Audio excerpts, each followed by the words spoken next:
राज्याचे आदिवासी विकास मंत्री अशोक उईके आज नाशिक दौऱ्यावर आलेले होते। यावेळी त्यांनी नाशिक शहर भाजप कार्यालयात माध्यमांशी संवाद साधताना यावर्षी राज्य सरकारनं 1 रुपया आदिवासी समाजाचा इतर कुठे वापरला नाही। 31 मार्चच्या आधी आदिवासी विभागाचा 21,000 कोटी रुपयांचं बजेट निधी आदिवासी समाजाच्या हितासाठी वापरलं जाईल असं सांगितलं। पासून लोकसंख्येच्या आधारे हा बजेट मिळत असतो कधीपासून, परंतु यावर्षी महाराष्ट्राचे मुख्यमंत्री महोदयांनी आणि उपमुख्यमंत्री एकनाथ शिंदे आणि अजितदादा पवारांनी 1 रुपया आदिवासी विभागाचा इतरत्र गेला नाही। तुम्हाला हिशोब देतो, 31 मार्चच्या आत आदिवासी विभागाचा 21,000 कोटी रुपयांचं असलेलं बजेट ते संपूर्ण फक्त आणि फक्त आदिवासी समाजासाठी, आदिवासी समाजाच्या हितासाठी, आदिवासी जनतेसाठी वापरले जाईल अशा प्रकारचं। चलो, खूप खूप धन्यवाद। यावेळी भगवान बिरसा मुंडा यांनी जनजाती समाजासाठी दिलेलं योगदान आणि भारतीय स्वातंत्र्यासाठी पुकारलेला लढा हा सर्वांना माहिती आहे। आदिवासी समाजाच्या संरक्षणाची भूमिका त्यांनी नेहमी घेतली। याच अनुषंगानं भारतीय जनता पार्टीच्या वतीनं भगवान बिरसा मुंडा जयंती आणि जनजाती गौरव दिवस राज्यातील प्रत्येक भाजप मंडळामध्ये साजरा करण्याचा निर्णय घेतला। या उपक्रमाची माहिती नाशिक भाजपा महामंत्री विजय चौधरी यांनी दिली। माननीय किशोरजी या विषयाच्या अनुषंगाने काम करतायत। राज्यामध्ये जवळपास आम्ही ठरवलेलं आहे की जनजाती मोर्चाच्या माध्यमातून असेल, भगवान बिरसा मुंडा जयंती आणि जनजाती गौरव दिवस हा राज्यामध्ये साधारणतः प्रत्येक मंडळात करण्याच्या संदर्भातली भूमिका, यामध्ये नेमकं कार्यक्रम काय आहेत, उपक्रम काय आहेत, मी आपल्या समोर या ठिकाणी सादर करतो। यामध्ये प्रामुख्यानं पहिल्या टप्प्यामध्ये राज्यात सर्व जिल्हाध्यक्ष या ठिकाणी पत्रकार परिषद घेतील।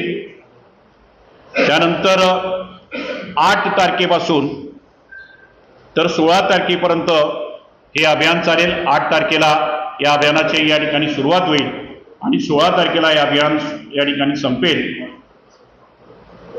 साधारणतः पहिल्या टप्प्यामध्ये आम्ही सर्वत्र मंडल स्तरावर, विधानसभा स्तरावर या ठिकाणी शोभायात्रा काढणार आहोत। या शोभायात्रामध्ये केवळ जनजाती समाज नव्हे तर सर्वसामान्य सगळेच समाज घटक यामध्ये सामील होतील। मोठ्या प्रमाणामध्ये शोभायात्रा निघेल।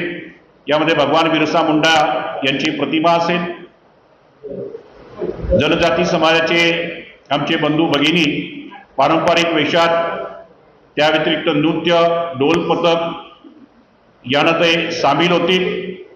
त्यानंतर दुसरा आमचा कार्यक्रम असेल की जे काही शाळा आहेत, विशेषतः जेवढे आमचे राज्यभरामध्ये आदिवासी आश्रम आहेत किंवा वेगवेगळे महाविद्यालय आहेत, माध्यमिक विद्यालय आहेत, प्राथमिक विद्यालय आहेत, यामध्ये युवा युवतींचं संमेलन करणं, त्यांना भगवान बिरसा मुंडा यांचा क्रांतिकारी इतिहास या ठिकाणी सांगणं, त्यांना भगवान बिरसा मुंडांच्या प्रेरक इतिहासाची प्रेरणा घेऊन त्यांनी देश हितासाठी या ठिकाणी काम करावं अशा प्रकारे त्यांना प्रोत्साहित करणं।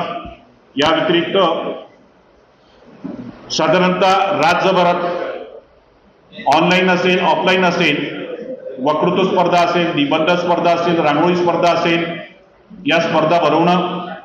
त्यानंतर प्रत्येक जिल्ह्यामध्ये मी मगाशी म्हटल्याप्रमाणे युवा संमेलन भरून भगवान बिरसा मुंडा यांच्यावर डॉक्युमेंटरी देखील या ठिकाणी दाखवणं, सार्वजनिक स्थळांचं या ठिकाणी नामकरण करणं, जे जे मोठे मोठे चौक असतील किंवा रस्ते असतील त्याला भगवान बिरसा मुंडा यांचं नामकरण या ठिकाणी करणं, अशा प्रकारचे देखील कार्यक्रम आहेत। स्वच्छता अभियान आणि दीप महोत्सव या निमित्तानं जे जे जिल्ह्यात असतील, गावात असतील, थोर पुरुषांचे, महात्म्यांचे पुतळे आहेत त्यांची साफसफाई आणि स्वच्छता करणं, सलग 14, 15, 16 हे 3 दिवस त्या ठिकाणी दिवे लावणं, अर्थात दीप महोत्सव साजरा करणं।